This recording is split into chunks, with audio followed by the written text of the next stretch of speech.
विठ्ठल वारी 2026 निमित्त आपण आपले माऊली रामकृष्ण हरी महाराज. माझं नाव हरिभक्त परायण चंद्रकांत पांडुरंग कारंडे आहे. परंतु माऊलीने उल्लेख केल्याप्रमाणे मला सगळेजण रामकृष्णाने बोलतात, कारण मी जगतोच रामकृष्ण हरी. आज आपल्याला आपली एक वारीची ड्युटी चालू असताना महाराजांचा एक हे मिळाला, त्यांचे शब्दातीत वर्णन आपण ऐकूया. मी मुख्याध्यापक आहे, MA BEd कार्यरत आहे अजून. मला ही जी आरोग्य व्यवस्था आहे ही मला अतिशय छान वाटते. तुका म्हणे सत्य कर्मा व्हावे सहाय्य, तातलिया भय नरका जाणे. वारकऱ्यांच्या आरोग्याच्या दृष्टीने हे आरोग्य केंद्र उभारणं किंवा मुख्यमंत्री निवास वारकरी असं जो काय गोंडस शब्द आहे तो खरंच चांगला आहे. परंतु कोणतीही गोष्ट नाण्याच्या दोन बाजूच्या असतात. मी स्वतः तरडगावला आमची 49 वर्ष तिथं दिंडी उतरते. तरडगाव पासून सांगतो मी, त्याच्या अगोदर मला काही अनुभव नाही.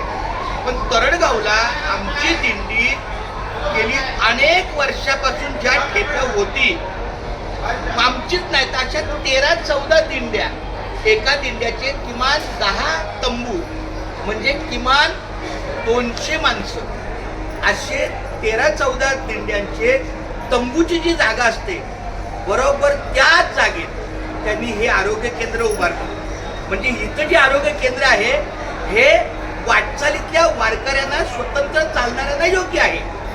पण जे प्रत्यक्षात तंबूमध्ये राहणारी माऊली आहे ते कुठे जाणार?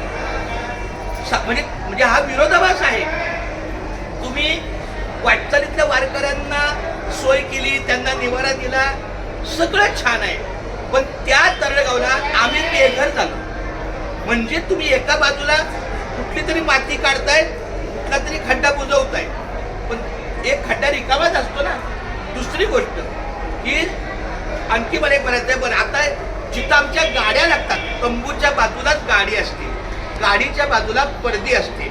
म्हणजे पडदी म्हणजे स्वयंपाक करण्याची जागा. आपल्याला काही तिथं किचन वगैरे येत नाही, तर तिथे आम्ही भांडी वगैरे काढतो, गाडीच्या बाजूला भांडी काढतो, स्वयंपाक करतो आणि पुन्हा वारकऱ्याची पंगत.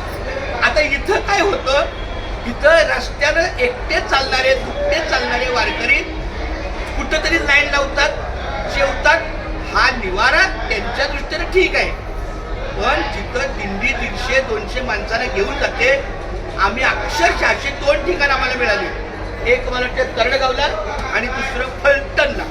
तर मी म्हणलं एका बाजूने हे सगळं छान केलंय, मला काहीतरी सांगायचं आहे.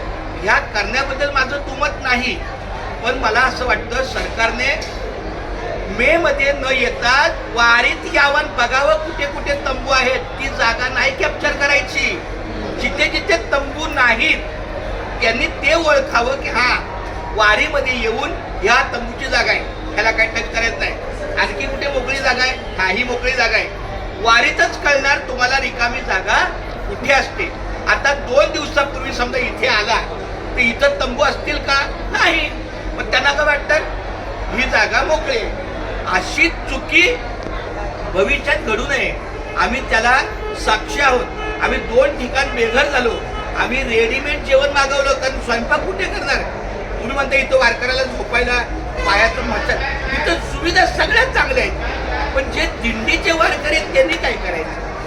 आता माझा प्रश्न तुम्हाला असा आहे की तुमची जर एवढी मोठी दिंडी आहे, तुमच्या जिथं जिथं जागा ठरलेल्या आहे, तुमचे जे मेन विश्वस्त असतात तुमच्या बरोबर, तर त्यांचा आणि सरकारी लोकांचा नाही शून्य. कसं काय आमचं कसं काही संपर्क असतात? तुम्ही तुमच्या सामाजिक कार्यातून तुमचं कार्य करता, तर तुम्ही सरकारच्या माध्यमातून डॉक्टर आहात, मग तुमचं प्रत्यक्ष रिलेशन काय पेशंट म्हणून काय वारकऱ्यांचे आहे का? नाही. तसंच आमच्यापर्यंत म्हणजे त्यांनी शासनाने कुठली तरी एक वारी घ्यावी. जेव्हा हे सुरू केलं आणि ते 2-3 वर्षापासून सुरू केलंय, त्यावेळेला त्यांनी रिकामी जागा हस्ताक्षरीनं कॅचअप करता, बाबा इथे कुठल्या कुठल्या दिंड्या आहेत त्या दिंड्यांशी संपर्क साधावा, आम्हाला पर्यायी जागा द्यावी. पण ते थोडं वेगळं होईल. मला एवढंच माहिती आहे की इथं खूप छान काल कार्यक्रम झाला, काय राहुल देशपांडे आले, सगळं छान आहे. पण माझ्यासारख्या दिंडी मालकाचा मुलगा, म्हणजे माझे वडील दिंडी मालक होते, त्यांच्यानंतर मी आहे, माझ्या 150 लोकांना कुठे घेऊन जाऊ? मी माझ्या 150 लोकांना जेवण काय करू? त्यांना शेवटी पैसे दिले आणि बोला बाबा रेडीमेड जेवण आणा, रेडीमेड भाकऱ्या आणा. तर स्वयंपाक कुठे करणार? तंबू बांबू कुठे काढणार? म्हणजे एका दृष्टीने ही सोय पण झाली आणि इतर लोकांची गैरसोय पण झाली. तुमच्या दृष्टीने फक्त सोय दिसते, पण गैरसोय बघा ना. मग हे चुकवायचं असेल तर मे मध्ये न शूटिंग करता, दिंडीच्या अगोदर शूटिंग न करता प्रत्यक्ष दिंडीच्या प्रक्रियेत यावं. वाखरीला तंबू कुठे आहेत ते बघावं, फलटणला तंबू कुठे कुठे आहेत ते बघावं आणि मग त्यांनी ठरवावं की आपल्याला अशी मुख्यमंत्री निवास विकास योजना जी काय आहे. आरोग्य सेवाबद्दल माझं धन्यवाद. कारण आरोग्य सेवा तुम्ही शासनाच्या अधिपत्य असल्यामुळे तुम्हाला शासनाच्या माध्यमातून हे अतिशय चांगलं हे आरोग्य नाही आहे. पण नुसताच निवारा केलाय म्हणजे तुम्ही कुठेही खावा झोपा येते, हे चुकीचं आहे ना. पण दिंड्याने काय करायचं? तर माझं प्रामाणिक मत मी काल गोरे माऊली जयकुमार गोरे आले त्यांच्याही कानावर घातलं. म्हणलं मी काही प्रसिद्धीसाठी करत नाही, पण मला सांगतो की हे एक मी प्रतिनिधी म्हणून मी मुख्याध्यापक आहे, जबाबदारी व्यक्ती आहे. कुठल्याही कामाच्या 2 बाजू असतात. तर कृपया तुम्ही दुसरी बाजू बघा की आपण इथं जर 10 लाख लोकांना जर निवारा दिलाय तर 2 लाख लोक उघडी पडली आणि ती पण दिंडीची पडली. ज्यांच्याकडे निवारा आहे, ज्यांच्याकडे तंबू आहे, बांबू आहे, पण ते कुठे टाकणार? कारण प्रत्येक दिंडीच्या निश्चित जागा असतात. आम्ही दुसऱ्याच्या जागेवर तंबू ठोकले तर ते भांडण होईल. बरोबर आहे, पण आज हे होण्याचं जवळजवळ 3रं ते 4थं वर्ष. मग तुम्ही 3 ते 4 वर्ष दरवर्षी अहो माऊली, पण तुम्ही 3 वर्ष मला का नाही भेटला? हा योग आहे आज भेटायचा.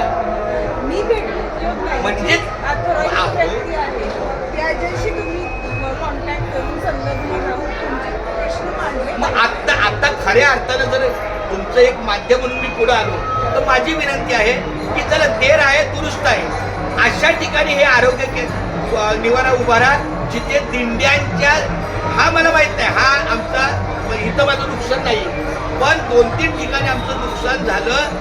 आम्हाला झोपायला व्यवस्था नाहीये, तंबूची जागा इथं कॅप्चर झाली. बाकीच्या वाटचालीचा आता इकडे बघा, 1 तासानंतर हे सगळं तुम्हाला रिकामं दिसेल का?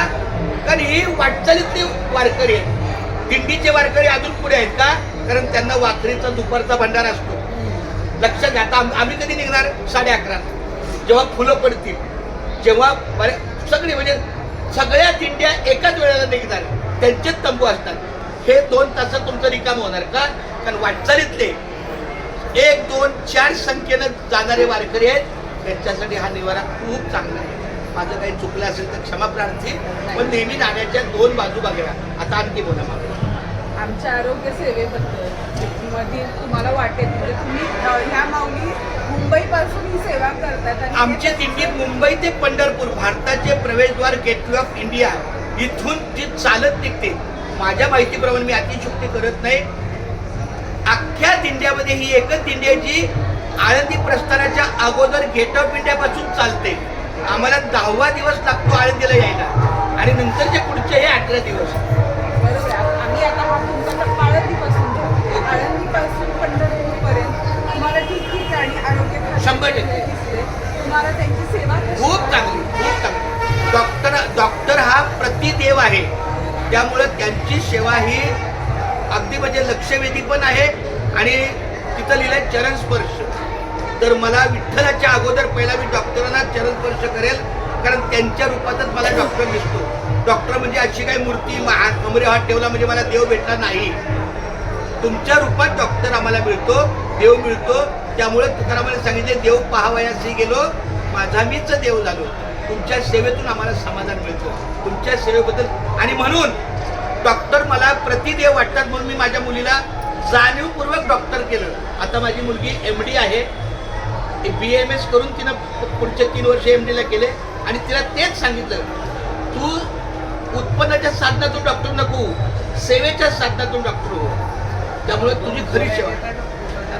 धन्यवाद. राम.